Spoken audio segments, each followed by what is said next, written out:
혹시 여기서 저 공안 들고서 하시는 분, 나 이 공안 들고 정진하고 있다 이를테면은 뭐 이먹고라든지 무자라든지 부모미생전 본래면목이라든지 부끄러워서 손을 안 드시네. 저는 조주무자를 하다가 저기 지방방송 금지요. 저 지방방송 금지입니다. 강의 시간에는. 자, 그 조주무자를 하다가 잘 안 됐어요. 안 돼가지고 공부를 잘 못하는 것 같더라고요, 제가. 그래서 이제 저희 은사 스님, 법자전자 스님께 조주무자를 받았다가 나중에 송담 스님한테 이먹고를 다시 받았어요. 한 3년 하니까 안 되는 것 같더라고요. 제 느낌상, 뭐가, 조주무자가. 그래서 뭐, 화두 문제는 아닌데, 그냥 공부가 안 되는 거예요. 돌이켜보면은. 화두가 뭐, 좋은 화두, 나쁜 화두가 있는 게 아니라, 그냥 내가 공부를 못하는 거예요. 알고 보면은. 잘하면은, 뭐든 잘해요. 장인은 뭐, 연장을 탓하지 않는다, 뭐 그런 말도 있잖아요. 잘하면 뭐든 잘해. 근데 못하면, 백날 좋은 거 같아도 못해요. 제 생각엔. 뭐 그런 생각이 있습니다. 자, 가나선, 선불교 가나선 6번째 시간. 가나선의 수행과 실천이라는 게 있는데, 요 책에, 선불교 개론에 사실은 나와 있는 거예요. 내용들. 이거 한번 조사를 해볼까? 이거 미리 한번 읽어보신 분, 선불교 개론 다. 여기, 고사님 계시네. 고사님도 계셔요. 나머지 50분 어떻게 되신 거예요? 책은 장식욕인가? 그래서 미리 읽어보셔야 돼요, 사실은. 근데 사실은 좀 어려워요. 이게 박사 교수님이 이제 쓰신 건데 잘 쓰셨어요. 근데 이게 좀 어려울 수도 있어. 근데 이제 제가 이제 설명해 드리면은 이게 이런 뜻이었구나 하고서 이해는 되실 거예요. 그래도 한번 의문을 품는다는 게 굉장히 중요해요. 이게 무슨 뜻일까 하고서 생각해 보는 게 굉장히 중요한 요소예요. 그걸 하고서 나중에 내가 강의를 들으면서 그것을 흡수할 적에 훨씬 좋은 게 된다는 저는 생각이에요. 그래서 제가 첫 시간에 말씀드렸나? 저는 학생 때 공부를 열심히 하지는 않았지만은 예습을 했습니다. 예습하는 게 쉽지가 않아요. 생각보다. 주변에 없더라고요. 아무도. 저는 미리 읽고 갔어요. 그래서 강의만 충실히 들었어요. 필기도 안 하고. 그렇게 했지만은 예습이란 게 굉장히 좋은 효과가 있으니까 그렇게 보시는 거 좋은데, 제가 가나선의 성립에 관해서 대묵주선 비판에 관해서 뭐 얘기를 해보겠습니다. 대스님이라고 들어보신 적 있으세요? 대종고스님이라고? 뭐 하신 분으로 유명해요? 그렇죠. 서장을 쓰셨지. 여기 서장 공부했어요? 네. 했구나. 서장 읽어보니까 어때요? 그것도 안 읽어보신 거 아니에요? 강의만 듣고. 저도 읽어봤어요. 학인 때. 학인 때면 한 뭐 17년, 18년 전일 거예요. 말하자면은. 읽어봤는데 잘 이해 안 되더라고요. 이해는 조금 되는데, 편집글 형식이잖아요. 뭐 진종각한테 답함, 벽시공한테 답함, 뭐 이렇게, 무슨 부인한테, 근데 그 당시에 부인들이 대부분은 고관 대작 부인이었어요, 다들. 고관 대작이어가지고, 다들 이제 뭐라고 해야 되지? 사대부들. 사대부들이고 되게 고위층에 있으신 분들. 향시랑 법공한테 답함, 이런 게 있는데, 그런 분들 상대로 해서 이제 그 가나선 수행을 많이 이제 알려주셨는데, 대스님이 묵조선을 비판하셨어요. 그 비판의 내용이 뭐냐? 송대는 조사선의 사상과 참선 수행을 잘못 이해하여 무사 안일선에 타락한 선생들이 많았다. 묵주선 수행자들 가운데 일부가 이런 무사 안일한 사선을 주장하는 선생들이 있어 비판의 대상이 된 것이다. 그러니까 조사선이라고 분류를 하는데, 조사들의 어떤 선인 거예요. 깨달음, 수행 방편들인데, 그런 기록들이 있는데, 조사선의 특징이 뭐냐면은, 언하대오라든지, 이심전심이라든지, 그런 특징들이 있어요. 그런데, 그런 언어에 한마디 말 듣고 다 깨달은 거예요. 깨달은 거. 그리고 따로 뭐 교회 별전, 교회 가르침 위에 따로 전한 게 있다. 그게 이심전심이라고 할 수도 있고 그런 거죠. 그런 언어에 대우했어요. 한마디 말 듣고 교회 별전이고 그런 특징들을 가지고 있다가 깨달으면 그만이다. 그리고 깨달음의 어떤 그 경계들이 난 스님들이 많았겠죠. 근데 무사안일선이란 게 조용히 좌선에만 들어가 있으면은 그것이 곧 깨달음을 구현하는 것이다. 이런 종류의 성향이 있었어요. 묵조선. 조용히 묵묵히 묵조라고 하는데 조용히 조자가 아마 비출 조자일 거예요. 제가 알고 있기로는 묵조. 조용히 관조한다는 거예요. 그 관조하는 것 자체만으로도 이미 부처를 구현하는 것이다. 부처의 진리에 들어가 있는 것이다. 그런 스님들이 많았어. 그래서 묵조 사선이라고 했는데 사선은 뭐냐면은 잘못된 그릇된 선이라는 거예요. 선. 원래 묵조선이라고 하지 사선이라고 얘기 안 했어요. 묵조선이라는 게 있는 거지. 근데 그걸 잘못됐다고 비판하는 측면에서 묵조사선이라고 굉장히 맹렬하게 비판하신 거예요. 대종고가 묵조사선이라고 비판하기 시작한 것은 남송 고종 송 4년 그의 나이 44살 때일로 그는 복주에서 진월정료의 묵조사선을 비판하기 시작했다. 대간화서는 묵조사선의 비판과 더불어 그렇게 잘못 전개되고 있는 당시에 송대선을 구제하기 위한 역사적인 사명으로 개발된 것이다. 간화서는 개발된 거예요. 개발된 거. 원래 있었던 게 아닌 거야. 어떤 조주스님의 계획에도 불성이 있습니까? 없다. 무할 적에 왜 뭐라고 하셨을까? 부모 미생전 본래면 뭐 부모에게서 내가 태어나기 전에 무엇이 나의 본래 면목인고 하고서 이런 게 있겠고 시신마 이 먹고라고 이제 그런 게 있었고 뭐 이를테면 조사가 서쪽에서 오신 뜻이 무엇입니까 할 적에 뜰 앞에 잣나무니라 뭐 이런 대화가 있잖아요. 그런 대화들을 모아서 왜 그러셨을까 하고서 이 간화선이란 게 개발된 건데 간이란 건 뭐냐면 볼간자를 써요. 화는 뭐예요? 말씀, 이야기를 보는 거예요. 그러니까 본다는 게 뒤에 내용이 나오지만은 안 나오는구나. 제가 따로 정리한 거 있네. 간화라는 거는 뭐냐면은 화두, 이야기를 관하여 본래 성품의 자리를 보는 선법을 뜻해요. 그러니까 조사스님들께서 이런저런 선문답 대화를 하셨는데 왜 저러셨을까? 그 근본으로 돌아가서 의심을 키워가면서 의심을 키워가다 보면 그 의심이 크게 쌓여요. 의정이란 게 형성이 돼. 의심하는 마음 자리가 형성이 되고 그게 좀 더 크면 의단이란 게 형성이 돼요. 단이란 건 뭐냐면은 의정, 어떤 마음의 신경보다는 더 큰 어떤 덩어리를 형성하게 되는 거예요. 덩어리가 형성되고 그 의단이 더 커지면 의단 동로라는 게 이루어져요. 의단이 계속 이어져. 동로. 쭉 이어지는 상황이 벌어지고 그 의단을 이어진다면은 은산철벽이라고 해서 뭐 이제 그런 식으로 해서 뭐 더 이상 앞도지도 갈 데가 없이 그 의심만으로만 가득 차 있다가 어느 경계, 보는 순간, 보통은 듣는 순간, 보는 경계, 듣는 경계에 따라서 딱 깨침이 일어나요. 깨달음이.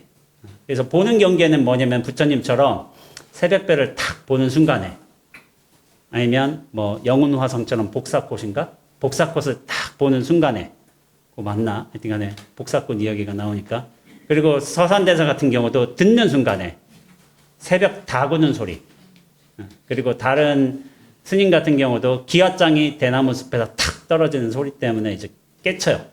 그러니까 의정이 일어나고 의단이 크게 되고 의단 동로가 될 쪽에 나중에 깨달음의 기현으로 확 펼쳐진다. 그게 이제 간화선이에요.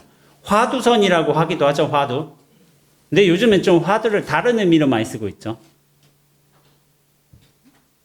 원래는 지금의 화두는 뭐냐면은 약간 화제, 이슈. 요즘 이런 이슈가 있다. 이런 화제가 있다. 이런 중심 이야기가 있다. 뭐뭇의 화두가 된다 이런 식으로 많이 표현 쓰고 있잖아요. 근데 원래 화두는 불교 용어잖아요. 화, 간화의 화처럼 화도 이야기라는 걸 뜻해요. 근데 그 뒤에 뭐가 나냐면 화두에 머리 두자를 써요. 두자를 머리 두자 쓰는데 화두의 뜻은 뭐냐면은 굳이 이제 글자로 따라서 해석하자면은 이야기의 머리, 말머리라는 뜻이야. 말의 머리. 그렇게 해석하는 경우가 있고 이야기가 있기 전에 머리가 있잖아. 뭔가 그 제일 처음 근원이 되는 부분 이야기의 머리다 해서 그렇게 해석하는 경우가 있고 그냥 두자를 어조사라고 붙이나 그냥 붙여가지고 이야기 그냥 화두는 이야기다 이렇게 해석하는 경우도 있어요. 근데 두 가지 경우도 저는 맞다고 생각하고 있는데 화두는 그냥 이야기라고 봐도 되고 아니면은 이야기의 머리 근데 그 머리는 무엇이냐 그 모든 이야기가 나오게 되는 근원의 자리를 뜻해요. 그러니까 뭐 조주스미 무라고 했잖아요. 무. 근데 왜 무라고 하셨을까라고 그 근원을 탐색해 들어가는 수행 방법이 화두선인 거고 또 가나선인 거예요. 그런 식으로 해석할 수가 있죠. 그래서 나중에는 그 의심이 커져서 의심밖에 남아있지 않아서 언어 도단의 어떤 경지에 이르고 나서 나중에 보는 찰나 듣는 찰나에 확 깨치는 거예요. 깨치게 될 적에 그럼 뭘 깨칠까? 깨침의 내용이 뭘까? 에? 진리를 그러니까 그 진리가 뭘까? 뭘 깨치게 될까? 안 깨쳐봐서 모르겠다.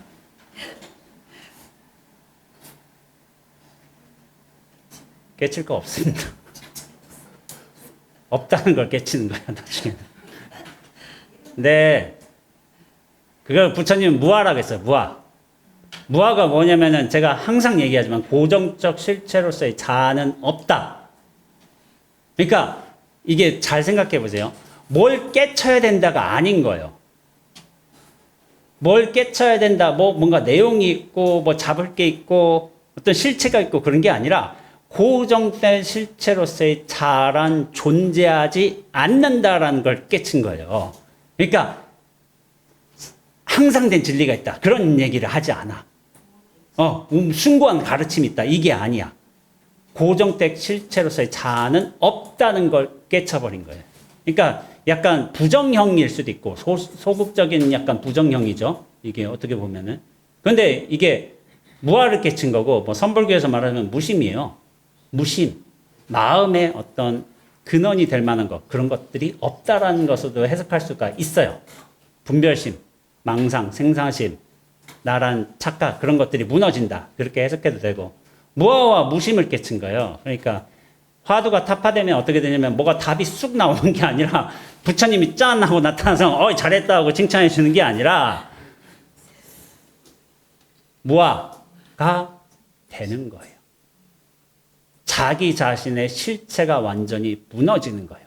그런 실체가 없다는 것에 탁 만날 적에 그것을 개업이라고 불러요. 개업.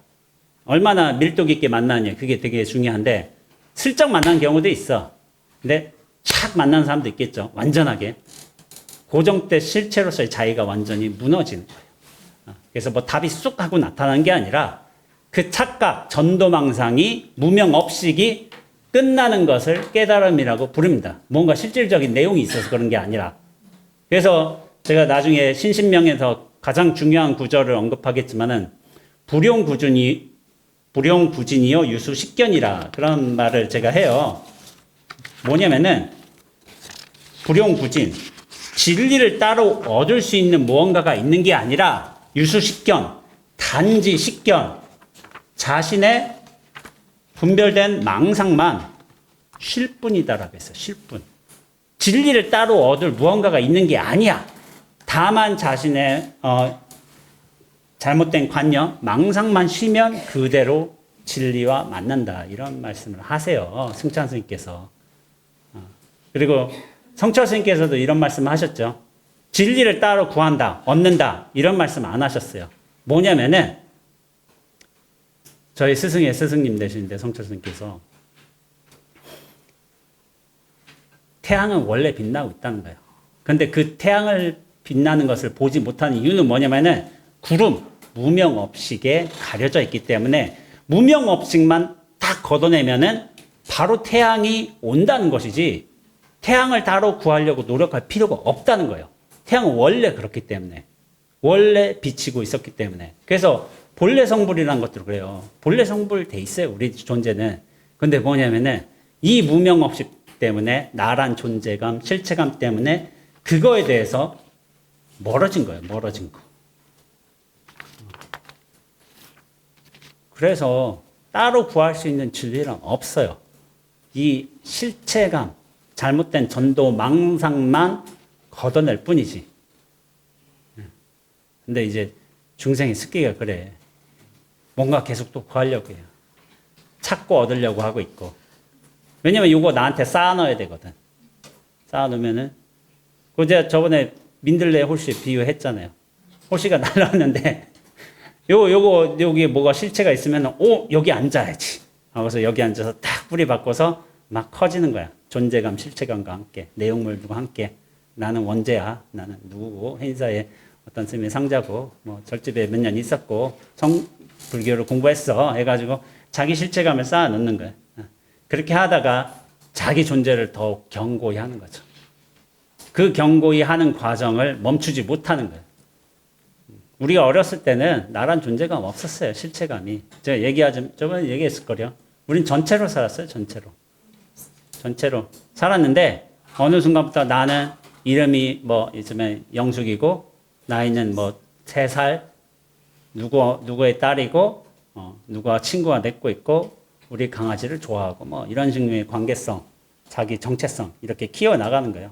그 정체성과 관계성, 실체감을 키워나가면서 고통이 배가가 되는 거죠. 자기 정체성이 없으면 고통도 없습니다.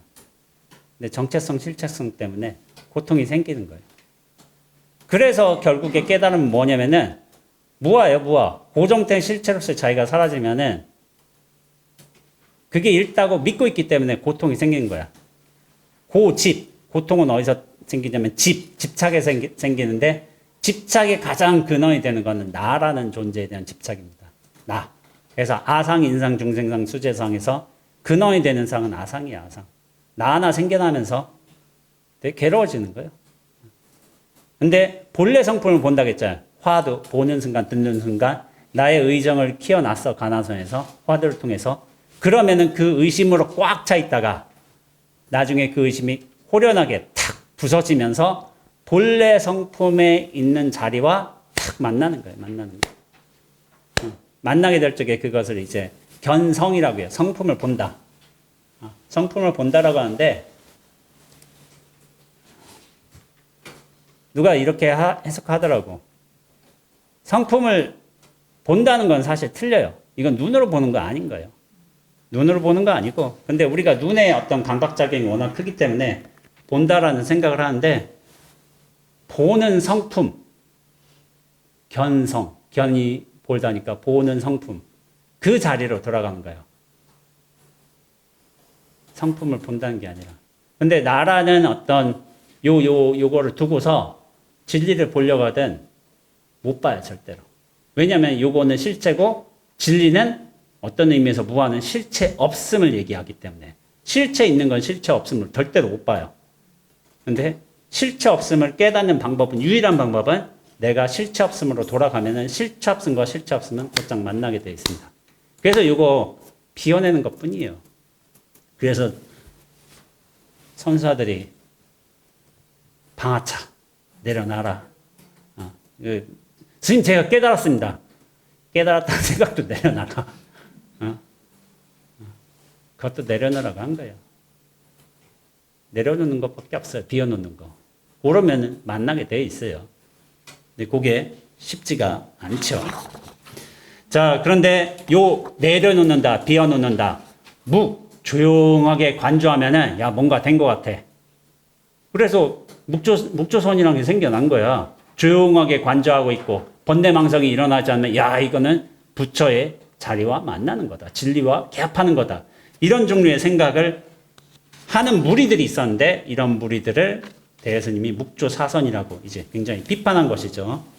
비판한 건데 지금 제방의 일부의 묵조사선을 주장하는 무리가 있다. 이들의 선풍은 왕년의 복건 지방에서 번창하였다. 묘희라고 했는데 묘희는 대예스님의 호예요. 호. 묘희는 20여 년 전인 소홍 초년경 복건의 암자에 주석하고 있을 때 그들이 잘못된 견해를 배척했다. 그들은 부처의 재생명을 끊었기 때문에 천불이 출세한다고 할지라도 참회가 통하지 않는다. 제가 종종 썼던 말인데 천불이 출세도 참회가 통하지 않는데 천명의 부처가 나타난다고 해도 참회가 안 된다는 거예요. 그만큼 고집스럽다는 거죠. 어리석다고도 볼 수 있고 천불이 나타나서 법을 설하고 있는데 그걸 못 알아먹어. 참회도 안 통해. 참 고집스럽게 그걸 한다는 뜻이죠. 대에서 서장, 탑, 종진각에도 다음과 같이 나온다. 지금 묵조사선에 무리가 있는데 단지 무언무설로서 궁극의 법칙을 삼고 있다. 그들은 이러한 자선의 수행을 위음나왕, 본래 부처, 본각이죠. 위음나왕 경지의 세계를 전개하는 일로 삼고 있으며 또한 이를 공급 이전, 세계가 형성되기 이전의 본래 명목, 공급 이전 깨달음의 전개로 삼고 다른 깨달음의 수행 방법을 전혀 믿지 않고 있다. 그러니까 조용하게 바라보면서 보고 있는 거야. 그러니까 선정에 든다고도 볼 수 있어요. 선정에 고요하게 들었으면 야 이게 부처가 구현되는 소식이다 라고 생각을 한 거야. 근데 대스님이 이걸 엄청나게 비판했어. 이게 왜 뭐가 문제가 있을까? 부처님 시대에도 선정주의가 있었잖아요. 근데 선정주의에서 부처님이 최고봉에 오르셨어요. 구선전인가? 그렇게 오르셔가지고 비상비비상처까지 이렇게 오르셨어. 그러니까 선정의 최고 상태에 오르셔서 그걸 인정을 받으셨어요. 근데 부처님은 선정주의를 배척했죠. 왜 배척했을까요? 선정에 들어가 있는 게 안 된다. 어? 선정에 들어가 있으면 좋지. 근데 영원히 선정에 들어갈 수가 없잖아요, 우리는. 결국엔 깨어나서 입출하죠. 선정에 들어가기도 하고 선정에서 나오기도 하잖아요. 입출을 하기 때문에 이건 생사예요, 생사. 선정에 들어갈 수 있지만 결국에는 자기 존재로 다시 나와야 되잖아. 이렇게. 그러니까 입출이 있는 건, 생사가 있는 건 완전하지가 않다. 그걸 아신 거지. 그러니까 자기 스승한테 물어봤잖아. 선정주의 최고봉에 올랐는데 어떻게 합니까? 그 인생은 고해이기 때문에 선정에만 계속 오래 머무르는 게 너의 목적이야. 근데 아니잖아. 선정에서 깨어나잖아, 나중에는. 선정에 제일 오랫동안 머물러 있는 게 깨달음이 될 수가 없잖아. 뭔가 불완전할 거 아니에요. 완벽한 걸 찾고 있었는데. 그러니까 선정주의를 배척하신 거예요. 고행주의도 그렇죠. 몸에 대한 집착을 떨궈내기 위해서 수많은 막 고통을 다 감내를 하셨어. 근데 고행도 뭐냐면 누가 많이 견뎠느냐, 버텼느냐. 그렇게 하지만 그런다고 고통이 끝날까요? 약간 무뎌질 수는 있겠지.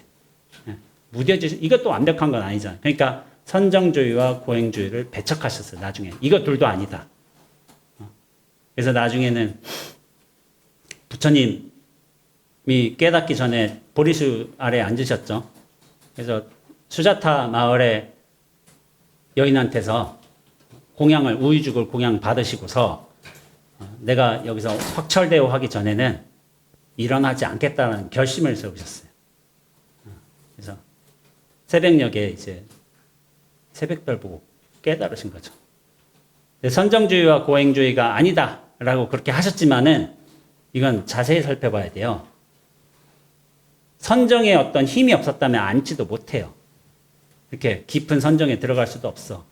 고행주의의 끝판왕에 오르셨는데 고행주의의 끝판왕에 오르셨기 때문에 10시간 앉아있는 것도 몸에 대한 지장이 없었어요. 선정과 고행을 부정은 하셨지만은 근데 선정과 고행을 완전히 뛰어넘어서 깨달음에 얻으신 거예요. 근데 그 선정과 고행이 없었다면은 하루 종일 24시간 앉겠다 이 결심도 세우지도 못해요. 어차피. 선정과 고행을 부정할 필요는 없어요. 그게 나중에 깨달음에 이르는데 엄청난 기반이 되신 거예요. 그래서 다른 사람들 잘못하고 있단 말이야. 부처님이 선정도 고행도 아니라고 했다. 야, 선정 닦을 필요가 없겠네. 야, 고행할 필요가 없어. 그런 착각을 하는 사람들이 있어요. 왜냐면 선정과 고행도 아니라고 하셨으니까. 선정 왜 닦아? 좌선 왜 해? 할 필요가 없겠네. 이런 어리석은 사람들이 있더라고요. 근데 부처님은 그 최고봉에 오르신 사람이야. 그런 사람이 부정하는 거하고 부정이 아니라 이미 그것을 다 익혀놨어. 야, 선정에도 아니고 고행에도 머무르지 않는다. 이런 사람하고 다른 거예요. 제가 비유상으로 하지만은 제가 이를테면은 김천에 살고 있어요. 김천대학이라고 하면 안 되고 증산면에 살고 있어. 증산대학이 있다고 쳐봐. 증산대학. 뭐 있을 수가 있잖아요. 증산면에서. 증산대학 나온 사람이 이를테면 요즘 뭐 수능으로 치자면은 제일 밑등급에서 들어갈 거 아니에요. 말하자면은 지방에 시골에 있는 학교이기 때문에 어쩔 수 없이 야, 학벌주의 타파하자. 반에서 꼴찌하는 사람이 학벌주의 타파하자 이런 얘기하면 안 되잖아. 서울대 나간 사람이 학벌주의 타파하자. 졸업하고서 뭐 사실을 수석 합격했어. 야, 학벌주의 타파하자. 이러면 뭔가 설득력 있잖아. 응. 학벌주의, 우리 지연 학연 다 타파하자. 그럼 서울대 나오고 제일 잘 나가는 강남에서 어디 장관 아들딸이 야, 이런 거 타파하자 하면은 설득력이 있잖아. 부처님도 그래요. 부처님 출가도 다 셋업 된 거야. 어떤 의미에서. 이를테면 그런 거야. 가난뱅이에 못 사는 사람이 출가해서 깨달았다고 쳐봐. 물론 그게 깨달음이 아닌 건 아니라고 할 수는 없겠지만은 왕족의 후손이야. 되게 잘생겼어. 말하자면. 인물도 좋아. 근데 왕족이야. 근데 그 사람이 빈털터리, 이 어떤 수행, 소욕지족의 수행을 하면서 깨달음이 이르렀다 쳐봐. 누가 더 존경을 받을까? 그거는 어쩔 수 없이 왕족의 후손이 존경을 받아. 근데 그거를 모든 거 평등하다라고 얘기해서 틀린 건 아닌데 그런 거를 잘 저는 이용하신 거라고 보고 있어요. 왜냐면 스스로 부처님 같은 분은 우리는 업력에 의해서 태어난단 말을 하잖아요. 근데 부처님 같은 사람들, 깨달은 분들은 깨달음이 이미 근접하시는 원력대로 태어나요. 자신의 원력으로 태어난단 말이에요. 그러니까 내가 태어날 것도 조정을 할 수가 있어. 어디서 어떻게 태어나 볼까? 해가지고. 근데 업력에 우리는 끌려다니면서 태어나지만 그런 분들은 원력에 의해서 태어나기 때문에 자기가 태어날 어떤 배경, 정황들, 상황들을 다 조절할 수도 있다고 생각해요. 근데 기왕이면 좋은 데 태어나서 그 철저하게 빈곤의 삶과 고행의 삶을 사는 수행자로 된다면 그게 더 뭔가 부각을 받을 수도 있겠지. 나중에 영향력도 커질 수가 있고. 그래서 뭐 하다가 이 소리까지 나왔는지 모르겠는데. 자, 묵주선 비판 다음 페이지 한번 보죠. 부처님이 선정지와 고행주의 비판에 이야기 나왔구나. 그럼 묵주사선, 묵주 수행을 하는 사람은 다 사선, 잘못된 선을 행하기 때문에 잘못된 수행자인가? 저기 깨달으면 깨달음이 아닌가? 근데 이 묵주선의 어떤 흐름이 이어진 곳이 어떤 의미에서는 일본이에요, 일본. 묵주선을 굉장히 수행하는 분파들이 많아요, 거기서는. 고요하게 앉아있는 거, 그것만이 진리다. 이미 부처를 구현하고 있다. 그래서 일본선은 뭐냐면은, 일본에서 포즈를 굉장히 중요시해. 포즈 딱 하고 움직이지 않아. 우리 선 수행에서는 약간 움직일 수도 있거든요. 이렇게 움직일 수도 있고 다리도 바꿀 수가 있고. 근데 일본 선은 약간 다른 게 다리 바꾸면 맞아요. 딱 그 자세로 얼굴 까딱해도 맞고 경책 들어가고. 그러니까 일본이 약간 그런 면이 있잖아요. 폼 딱 잡고 막 멋있기도 하고 그런 측면도 있어. 그래서 묵주선이 되게 좀 잘 들어간 곳이 일본이에요. 일본인데 어떤 의미에서 그러니까 그럼 거기는 폼만 잡기 때문에 깨달음 없다. 저는 진짜 선 아니다라고 얘기할 수 있을까? 저는 그렇게 생각하지는 않아요. 뭐 제 기준이지만은 사람이야, 사람. 어떤 사람이 정진하느냐가 중요한 것이지 어떤 수행 방법을 따르느냐. 그럼 가나는 가나선을 따르기 때문에 무조건 우리는 옳은 방식만 하는 걸까? 아니에요. 사람이 못나면은 가나를 따라도 못난 짓 해요. 사람이 똑바르면 묵조사선을 한다고 해도 깨달음을 구현해버려요. 저는 그런 생각을 가지고 있어요. 물론 방법론, 선의 수행론, 방법론도 굉장히 중요하지만 그 폰만 잡고 선정에 오래 들어가 있는 사람이 진짜 깨달음을 얻었어. 그럼 그게 뭐 이를테면 제가 뭐 이런 표현을 하긴 그렇겠지만 뭐 인도 같은 데도 깨달은 분들이 있을 거 아니야. 우리하고 깨달음이 동일 형태인지는 모르겠지만은 그런 분들이 고요하게 가만히 있는데 이를테면 옆에서 사람들이 엄청난 정화 과정이 펼쳐지고 있어요. 말하자면 그 정화의 기운을 엄청나게 뭐 흡신신 물 맞듯이 받고 있어. 그럼 그 사람이 대단한 능력이 있는 거지. 가만히 있는데 아무 말도 하지 않는데 뭔가가 획 돌아서고 깨달음의 기운들, 정화의 기운들을 보내줘봐. 그럼 그 사람이 잘한 사람이잖아요. 무슨 선을 따랐는지 무슨 종파에 있는지가 중요한 게 아니잖아요. 청화 스님, 제가 예전에 청화 스님이지만 청화 스님이 그렇게 정화의 힘이 좋으셨다고 하시대요. 같이 있으면은 청화 스님께서 그 연불을 잘 하셨잖아요. 그분도 대단하신 분이요. 가나도 하셨지만 연불의 힘이 굉장히 강하신데 그런 자기 정화나 타인의 정화의 힘이 굉장히 강하셔가지고 압도가 된단 말이에요. 그런 분들하고 대면하면. 그런 능력이 있으세요. 연불선이 가짜일까? 아니에요. 누가 얼마만큼 철저하게 무아와 공에 이르렀는가. 그게 중요한 것이지 저는 개인적으로 선의 방편적인 수행론이 중요하다고 그렇게 생각하지는 않아요. 누가 하느냐. 얼마나 끝까지 그렇게 계합을 잘 이루었느냐. 그게 중요해요. 중요해요. 묵조에도 도인이 있어요. 가나에만 도인이 있는 거 아니에요. 도인들 수없이 쏟아져 나왔어요. 사람마다 다른 거예요. 근데 이 대스님은 굉장히 활발하셨어요. 그 뭐냐면 저 어디지? 금나라하고 금나라가 위쪽에 있어. 우리 송나라 시대 금나라하고 저 오랑캐 놈들이랑 싸우자, 전쟁하자 이런 주장까지 하셨던 분이야. 그러니까 스님이 전쟁하자 이런 말을 잘 하진 않잖아요. 그건 사륙이잖아. 근데 대스님이 안 그랬어요. 화친하면 안 된다. 전쟁해야 된다. 이런 식으로 활발한 성격이셨던 거야. 그런데 공부도 잘 하셨어. 공부도 잘 하셔가지고 자기 본명 확실히 하셨고 이렇게 좀 터프한 스님이셨어요. 그래서 그런 주장을 사선이다. 야, 너희들 가짜선 하고 있다. 이거 이 도둑놈들 이렇게 욕하신 거야. 우리 시대는 아니지만 우리 스승의 스님 성철 스님도 그러셨어요. 워낙 활발하셔가지고 여기 구산 스님께서는 굉장히 자비로우신 분으로 유명하시거든요.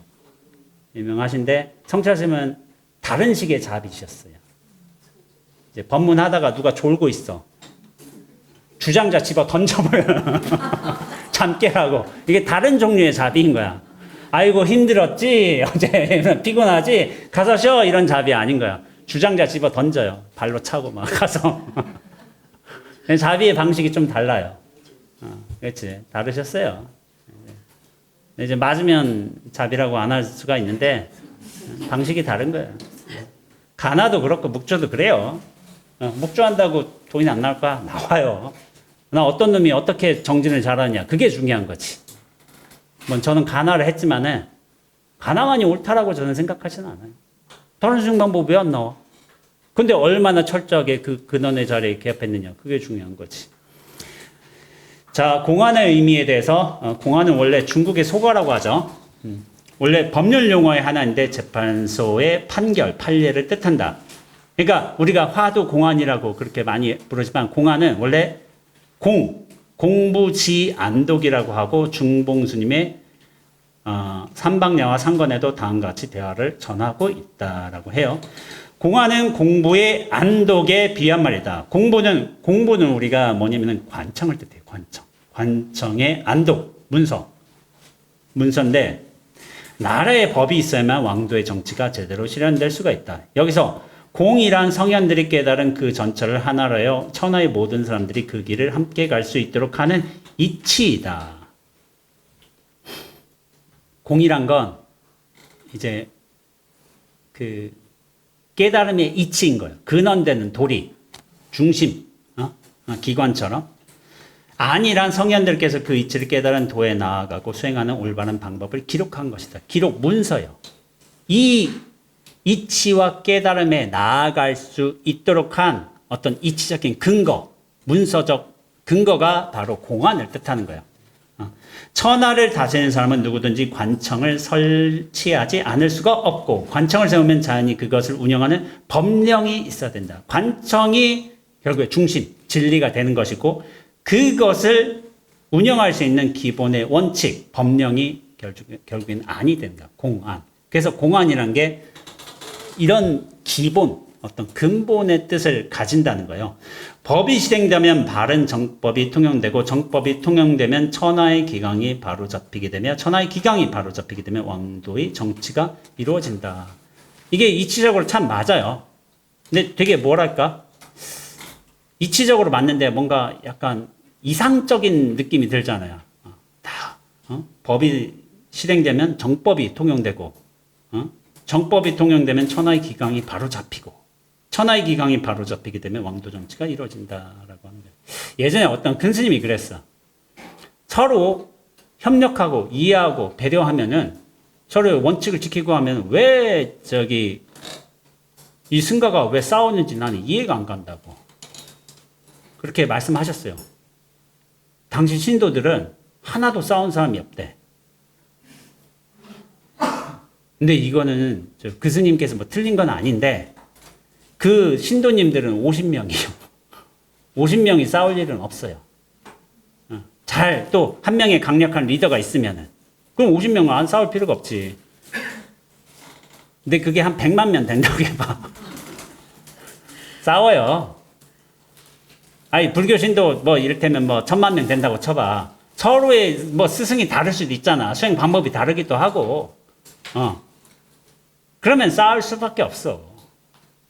근데 한 명의 강력한 지도자가 있어서 그 지도하는 법령이 잘 퍼져 있으면은 서로 단합해지면 싸울 필요가 없지.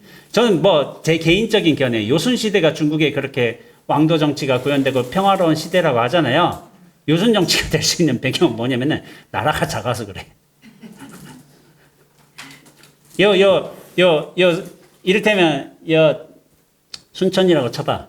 춘천에 같은 기질, 같은 어떤 부족, 같은 뭐 성향들이 모여서 산다고 해봐. 싸울 일 없지, 별로. 근데 이게 우리나라만 해도 이 작은 나라고 하는데 서로 싸우잖아. 나라, 지역 다르고, 언어 다르고. 그럼 싸우잖아. 커지면 싸워요, 어차피. 요순시대가 평화로웠던 건 나라가 작아서 그래. 각각의 나라가. 엄청 큰 나라들이 아니야. 그러니까 그 시대가 또 뭐 제가 괜히 좀 객관적으로, 비판적으로 볼 수도 있겠지만은 그 시대엔 소문도 퍼져나가지가 않아요. 지금 왜 우리가 불안하냐면은, 왜 이 불안의 시대에 살고 있냐고 하냐면은, 우리가 지구 반대편에 있는 일까지 속속들이 다 알고 있어요. 뉴스를 통해서. 그리고 뉴스의 속성은 뭐냐면은, 안 좋은 것들을 소식을 전해요. 지구 반대편에서, 야, 누가 빵 100만원치 사서 나눠줬다더라. 난민들한테. 요런 소식이 할까? 누가 빵에 독 타가지고 난민이 100명이 죽었다. 이 소식이 뉴스로 나올까? 후자가 나와요, 보통은. 안 좋은 것들이 뉴스가 나와. 근데 요즘 시대는 뭐냐면 글로벌 시대이기 때문에, 인터넷 시대이기 때문에 그런 소식이 지구 반대편에 있는 것까지 싹 들어오고 있어요. 좋은 소식은 안 들어와. 안 좋은 소식이 보통은 들어와요. 그러니까 저는 과거에 태평생대를 이루었다 우리가 그렇게 얘기를 하는데, 저는 꼭 그렇게 생각하지는 않아요. 과거에는 정보가 안 나갔어요. 마을 밖을, 몇 리 밖을 퍼져나가지 못했어. 산 하나 넘기가 힘들었어요. 그 정보가. 산하 왕래가 안 되기 때문에. 과거가 더 흉악했다고 저는 생각이 들어요. 실제로 그랬어요. 사람이 실종이 된다고 해봐. 과거에는 이걸 뭐 찾을 수 있는 방법도 없어. 실종 소식이 근데 지금 어떤 수치화로 기록이 되잖아요. 그리고 신기한 게 인도 여행 간 어떤 친구가 일주일간 소식이 안 통한다 이거 뉴스에 뜨는 세상이야. 이게 40년 전에 가능했을까요? 한 사람이 일주일간 소식이 안 떴다고 뉴스에 뜨는 일이 불가능해요. 예전에는 그냥 그래라니까 넘겼어. 근데 요즘 시대는 그 정보가 많이 퍼졌기 때문에 불안한데 느껴지지만 사실은 시스템은 더 안정돼 가고 있어요. 요즘 시대가 진짜로 평안했겠느냐? 네, 그럴 수도 있겠지만 물론 잘하셔서 왕도 정치를 구현하셔서 근데 그때는 소식이 전할 때 그게 없었고 작았어요 나라가. 작기 때문에 가능한 일이에요. 자 다음에 보면은 불조의 기연을 공안이라 부른 것도 이와 마찬가지다. 따라서 이것은 한 사람의 억지견해가 아니라 신령스런 진여 본성의 근원에 합당하고 미묘한 현지에 개합하여 생사윤회의 굴레를 타파하여 중생심의 감정과 사량 분별을 초월한 것이다. 삼세시방의 백천불보살들과 똑같이 함께 불법의 지극한 이치를 깨달아 품승하는 일이다. 그러므로 공안이 해결되면 번뇌, 사량과 분별이 사라지고 번뇌와 사량 분별이 사라지면 생사군의 윤회 굴레가 공해지고 생사의 굴레가 공해지면 불도를 이룰 수가 있다. 생사윤회의 굴레가 공해진다는 거야. 텅 비어진다는 거야. 텅 비어진다는 건 뭐냐면은 생사윤회가 할 수 있는 건 나라는 존재를 갖고 있기 때문이야. 나라는 존재를 갖고 있으면은 생사윤회의 굴레로 들어갈 수밖에 없겠죠. 근데 뭐냐면은 그 나란 존재가 공해지면은 생사윤회에 들어갈 수 있는 뭐 꺼럭지가 없어요. 그래서 그것이 불도를 이룬다고 하는 거예요. 불도를 이룬다. 원래 제법 무아예요. 제법 무아. 제법에 고정된 자라는 건 없어. 근데 그거 있다고 착각하기 때문에 그래서 이제 불도를 구현할 수가 없는 거예요. 그래서 화두 가나선 1700공안 우리가 1600공안 1700공안이라고 얘기하잖아요. 왜 1700공안이라고 할까요?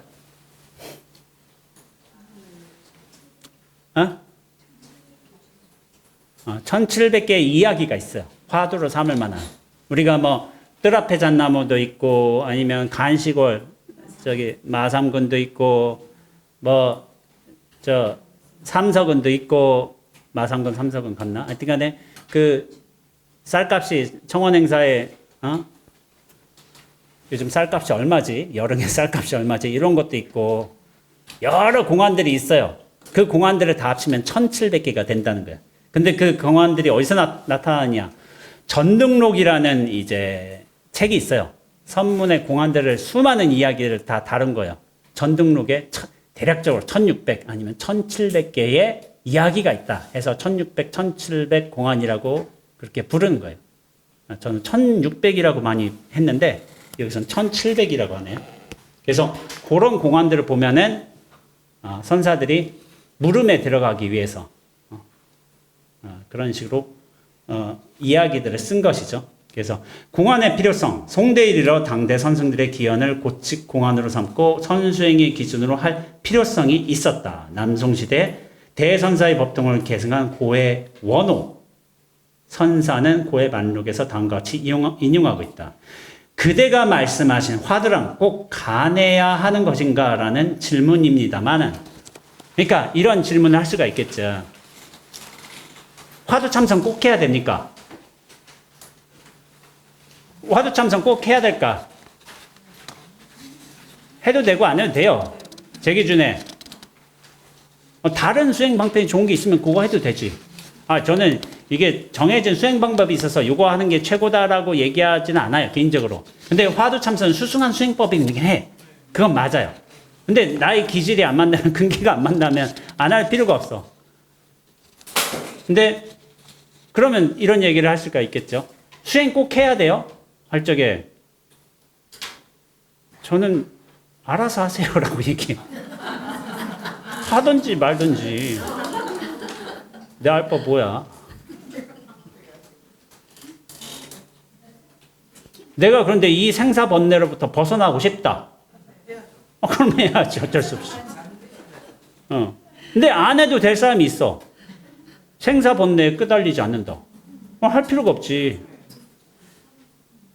근데 그런 사람이 몇이나 되겠냐고요.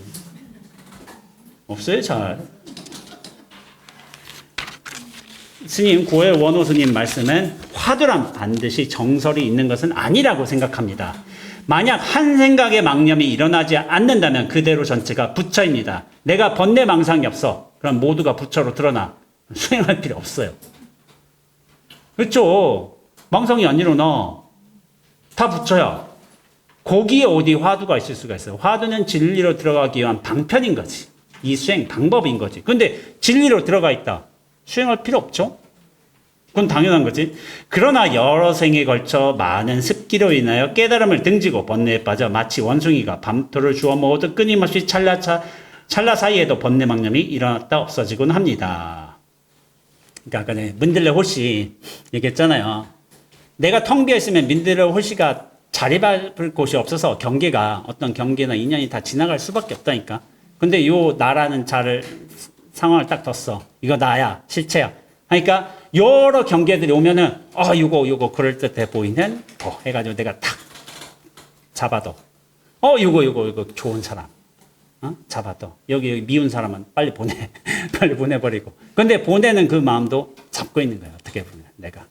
그러니까 여러 생사심 분별심을 다 나라는 존재 이렇게 잡아 메어두고 있어. 그래서 중생이 되는 거야. 이게 습기라고 하는 것이고 이 기운들이 뭉쳐져 있는 거야. 그렇기 때문에 여러 불족께서 부득이 임시방평을 만들어 하나의 자미가 재미요. 맛. 뭘 자미라고 많이 하는데 맛이 사라진 거라고 하는데 자미. 맛이 없는 화두를 씹게 하여 의식이 산만하게 일어나지 못하도록 했습니다. 어째서 어째서 조주스님은 무라고 하셨을까? 어째서 조주스님은 부처가 무엇입니까? 그러니까 뜰 앞에 잣나무니라. 왜 그러셨을까? 이게 사실은 재미는 없어요. 재미가 없잖아. 이게 의심. 왜 무라고 하셨을까? 뭔가 스펙타클하고 이야기 전개가 있고, 결론이 있고, 품성이 있고 이러면 재밌거든. 근데 의심 하나는 재미는 없어요. 근데 이 재미없는 게 오히려 진리로 들어가게끔 하는 굉장히 좋은 수단이 된다는 거예요. 그래서 이거는 마치 꿀과자를 쓰듯 쓴 조롱박과 바꾸는 일과 같아서 꿀과자는 뭐냐면 우리 생사심이야. 생사심 재밌는 거예요. 이거 드라마 봐봐요. 드라마 보면 저기서 저렇게 되네. 저렇게 배신이 일어나네. 저런 감정 변화가 일어나네. 저 짓을 벌여놨네. 이거 재밌잖아. 생사심은 재밌는 거야. 근데 그거를 꿀과자 엄청 이제 재밌으니까 중생들이 거기에 몰려 있는 거야. 근데 그걸 거기다가 무자도 왜 무라고 하셨을까? 이거 참고해봐. 할 적에 이게 조롱박의 쓴맛이에요. 이 맛이 있어야지. 재미도 없잖아. 안 하려고 하지. 그대들의 업식을 도야하는 일에 실제 아무런 의의가 없는 것이며 또한 국가에서 부득이 병기를 사용하는 것과도 같은 경우라고 할 수가 있겠다. 근데 병기를 사용한다고 했잖아요. 묘자에서는 병기는 상스럽지 못한 무기이다. 군자가 사용할 게 아니란 거야. 무기를 사용하는. 군자는 무기를 사용하지가 않죠. 병기를. 근데 어쩔 수 없이 여기 있잖아. 어쩔 수 없는 상황에서 부득이 그것을 사용하는 것이다. 번뇌망상이 없으면은 화도 될 필요가 없어요. 근데 번뇌망상에 빠져 있잖아. 모든 중생이. 그러니까 어쩔 수 없이 화두라는 방편을 제시해 준 거죠. 병기는 방편 법문의 언어와 선문답의 공안이다. 만일 사실 선수행에서 방편 법문의 언어나 선문답의 공안은 참선 수행자의 길잡이가 되는 것이다. 선에서는 불림 문자를 자주 언급하고 있지만은 초심자의 선수행의 길잡이로 부득이 방편의 언어나 문자를 지침으로 제시하고 수행의 이정표로 삼아 깨달음의 길로 나아가게 하는 것이다. 불림 문자. 이게 뜻이 어떻게 돼요? 진리는 분립, 문자로 세울 수가 없다는 뜻이에요. 문자를 통해서 진리를 드러낼 수가 없다는 거예요. 그러니까 진리가 있어. 진리란 게 있다가 쳐봐. 진여 자성이 있어. 불이 있어. 깨달음이 있어. 그걸 문자로 표현해봐. 라고 하면은 문자로 표현할 수가 없다. 노자의 첫 구절을 보죠. 도가도 비상도. 도는 말로 설명할 수가 없어요. 말로. 근데 그거를 억지로 도라고 표현한 거지. 도. 근데 깨달음은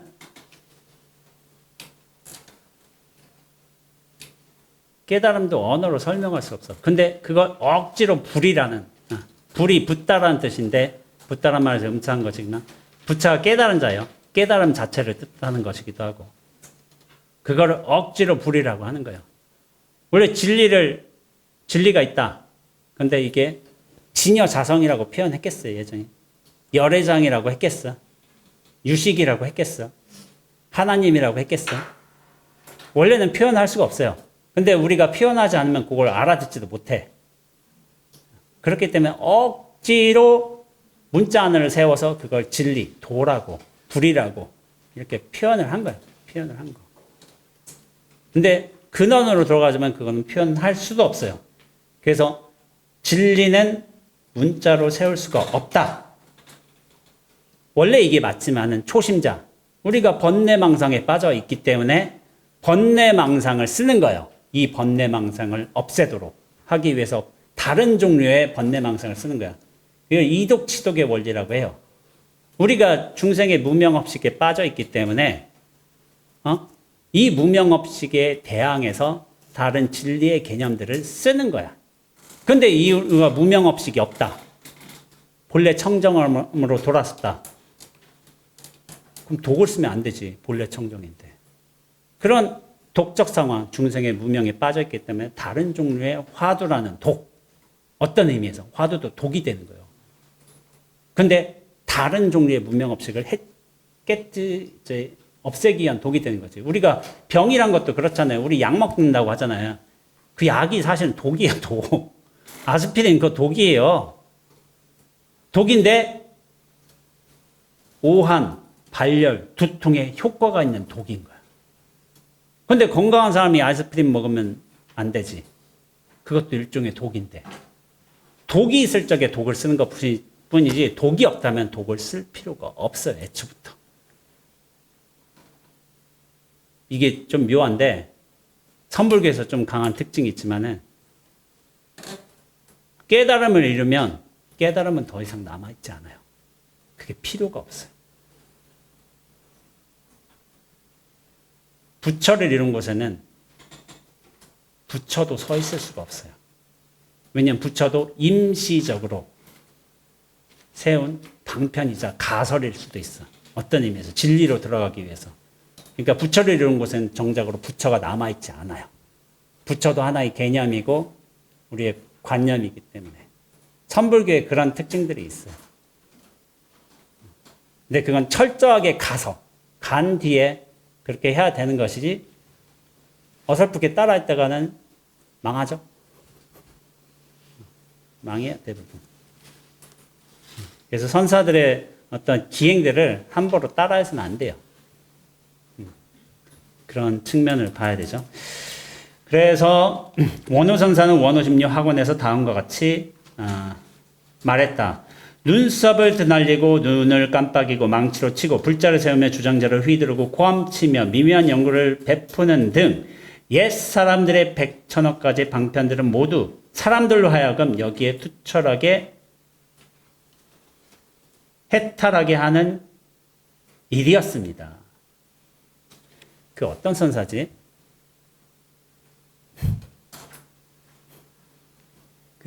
기억이 안 난다. 어떤 선사께서 대중 이제 마지막 법문을 하셔. 안것 대중. 그러면서 그대들은 뭐 100일 동안 나의 법문을 잘 들었겠지 하고서 여러 스님들이 스승님이 이렇게 하셔. 근데 시의 대중은 100일 동안 내 눈썹 보았느냐? 이렇게 눈썹 조그만 거잖아요. 눈썹 보았느냐? 이렇게 얘기를 해요. 뜬금없이 법문해놓고서 그대들은 내 눈썹을 보았는가?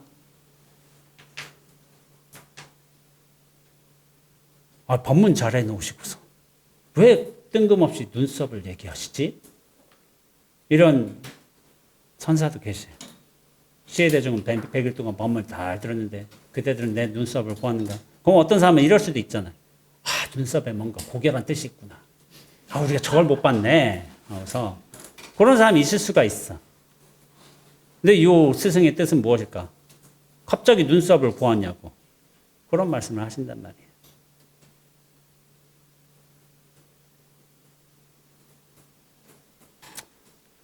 여기까지 갈 얘기는 아닌데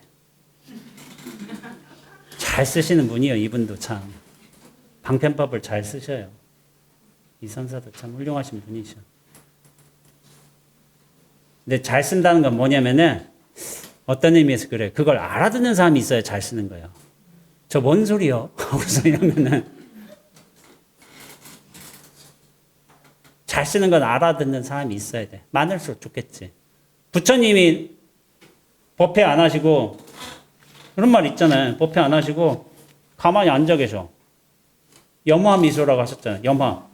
꽃이 없는데 꽃이 막 떨어졌다고 해봐. 꽃을 싹 들어보셨어. 그러니까 다른 대중들은 다 아니 왜 법문 안 하시고 꽃을 드시지? 하니까 마하가섭만이 씩 웃었어. 미소. 그러니까 마하가섭한테 신법을 전한다. 라고 하셨단 말이에요. 그게 염화미소예요. 부처님이 3번에 걸쳐서 이렇게 가섭한테 마음의 법을 전하셨는데 그것이 첫 번째가 염화미소예요.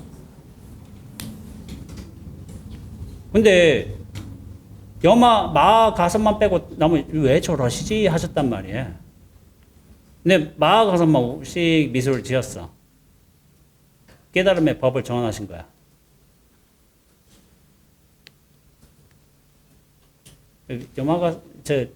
마하가섭은 알아듣는 사람이야. 알아듣는 사람. 그럼 사실 이게 너무 다 얘기하면 안 돼. 할 말이 많지만은 수준에 맞춰서 얘기를 해서 이 자리에서 다 얘기해버리면 안 돼. 그래서, 이게 다른 사람은 그럼 그걸 못 알아듣게 공부를 못했느냐? 뭐 그렇게 얘기할 수는 없어요. 좀 바보 같긴 한데 그 의문을 풀면 또 공부 잘하는 사람이에요. 왜 저랬을까? 그게 공부하는 과정이에요. 근데 이게 공부가 정말로 끝을 맺으면은 제가 한 말이 아니에요. 무문스님이 말씀하셨어요. 전할 수 있다면 법이 아니라고 했어요. 애초부터 전한 적이 없다고 하셨어요. 무문스님께서. 법은 전할 수가 없다. 근데 마음과 마음으로 법을 전했다. 어떤 소리예요? 그것도 맞아요. 그게 맞아. 오히려. 그러니까 참 이게 좋은 방편이야. 꽃을 들었는데 미소를 지어서 마음과 마음이 통했구나. 이것도 망상이에요. 망상. 그것도 싹 걷어내야 돼. 좋은 방편인데 멋있는 방편이야. 뭐 우리 그런 말 있잖아요. 오늘도 좋은 날, 일일시 호일. 날마다 좋은 날. 그거 참 좋잖아요. 운문 스님이 하신 말이에요. 운문 스님이. 일일시 호일. 근데 그 뜻 아니에요. 날마다 좋은 날, 좋은 날입니다. 언제나 밝은 날, 부처님과 그런 뜻 아니에요, 전혀. 근데 그렇게 알고 있어, 사람들. 그럼 그게 나쁜 것이냐? 잘못 알아서 좋아요. 그걸로 공부로 들어갈 수 있으면 좋지. 근데 운문스님은 절대로 그런 뜻으로 안 쓰셨어요.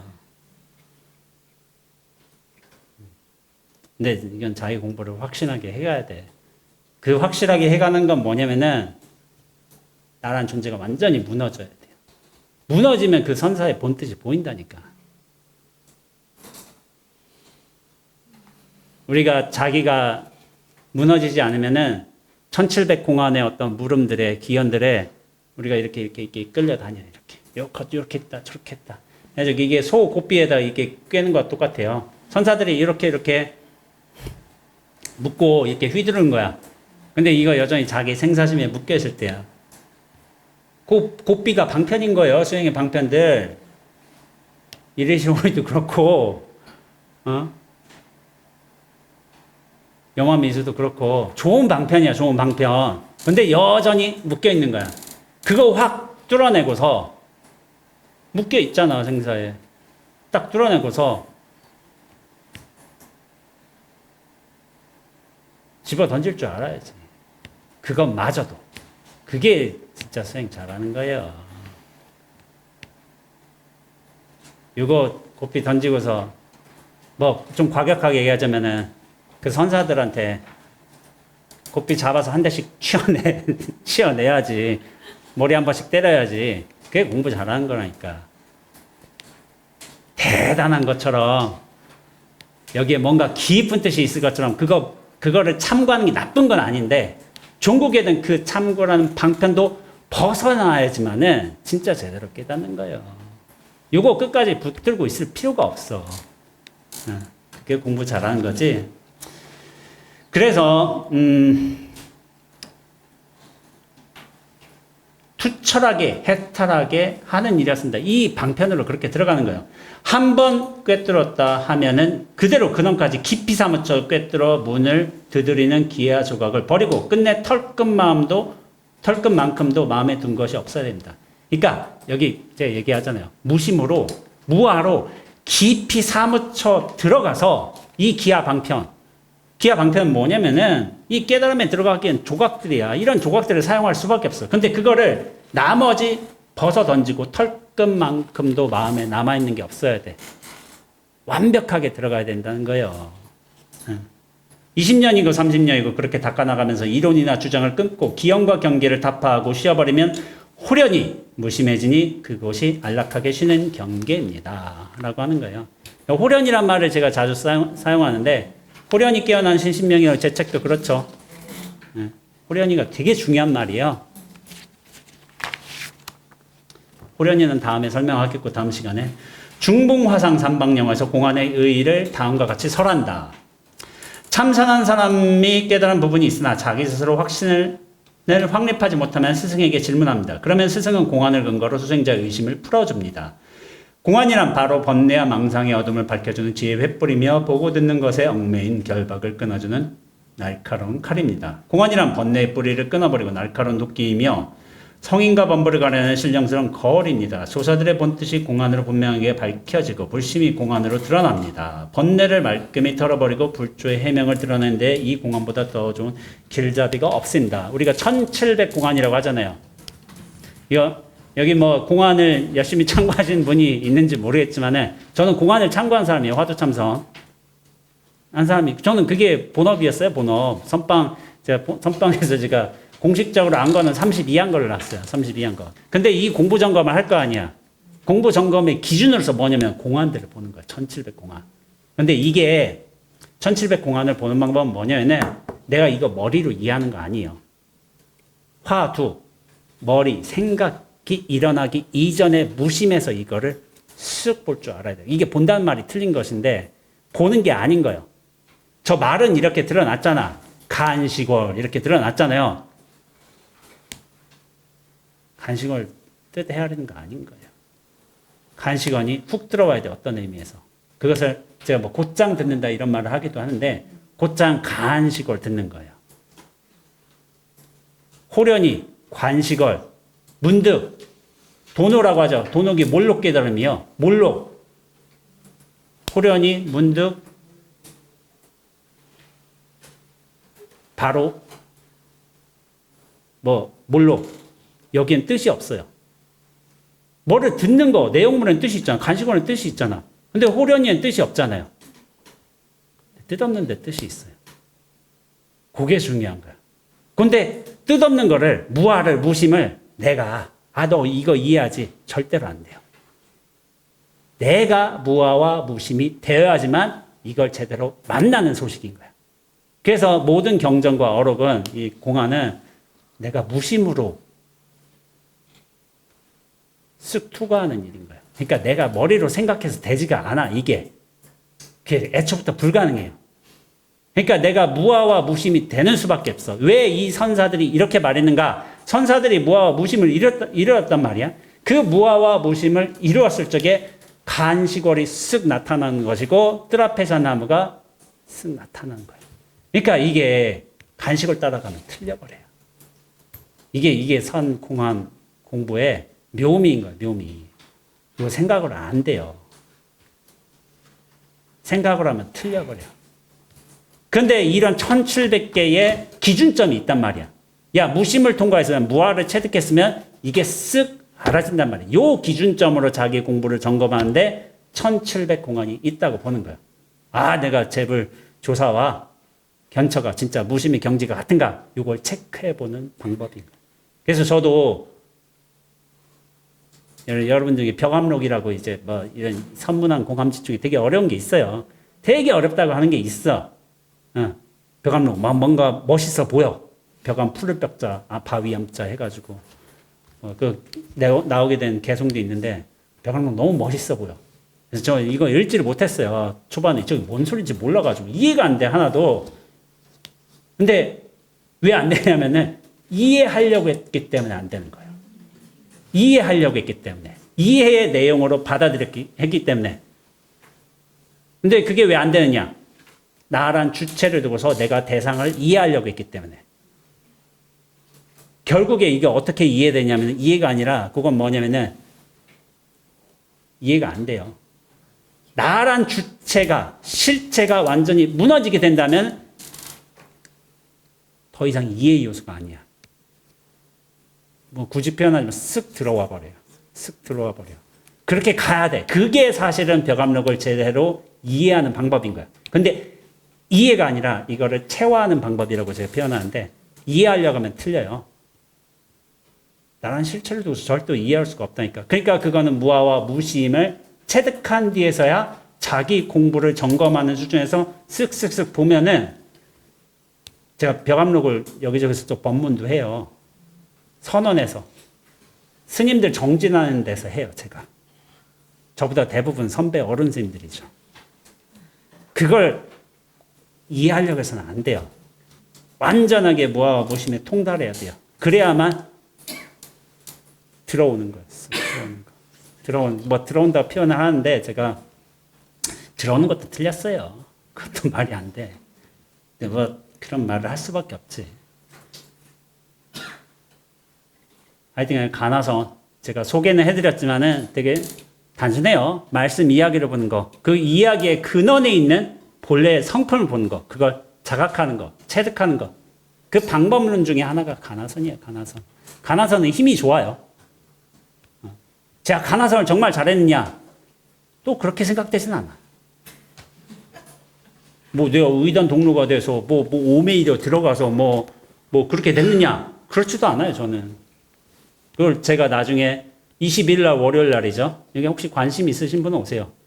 남원의 실상사에서 공부 모임 발표가 있어요. 오후 3시에 선제집에서. 오후 3시에 실상사에서 있으니까 거기서 제가 지난 20년간 어떤 방식으로 수행하였고 어떤 결과가 나타났는가 그걸 구체적으로 얘기할 거예요. 그걸 얘기한 스님이 없어요. 요즘 시대에. 저만 뻔뻔하게 지 얘기하고 있지. 근데 자기 얘기할 줄 알아야 돼. 저는 그런 생각이 들어요. 아니 자기 공부 밖으로 드러낼 줄 알아야지. 근데 객관적인 검토는 해봐야지. 검토와 이거를 증명은 해봐야지. 이게 맞는가? 그냥 나만 깨달았다, 내가 공부했다 이런 소리 억지 주장하면 안 되지. 억견이라고 하지만 여기서는 그게 재벌 조사들이 어떤 이게 공안처럼 공적인 기록이 있어. 그 1700 공안이라는 기준에 맞게끔 이게 맞아 떨어지는가 체크는 해봐야 돼요. 그거를. 그게 맞아 떨어지면은 될 수도 있겠죠. 그런 차원에서 한번 관심이 있으신 분은 시상사 오시고 첫 시간 잠깐 시간 지났는데 한 10분 쉬고 다시 시작하겠습니다.